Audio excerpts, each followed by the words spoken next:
Welcome to my YouTube channel. In this video, I will show, you are trying to remove a software but it is not removing, how to remove.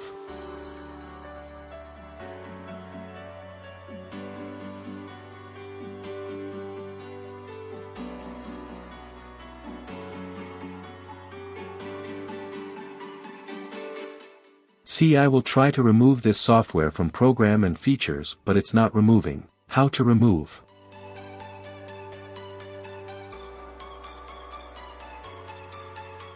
Download and install the Uninstaller software. Open Uninstaller. Now select your remove program you want remove. Click Uninstall. Check mark the boxes. Again click Uninstall. See program remove successfully.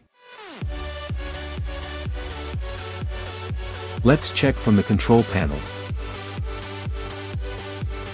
See it's remove.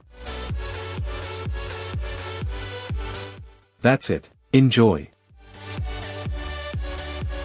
I hope you enjoyed the video. If you enjoyed the video, please like, comment, subscribe to my channel, and share my videos with your friends. Thank you.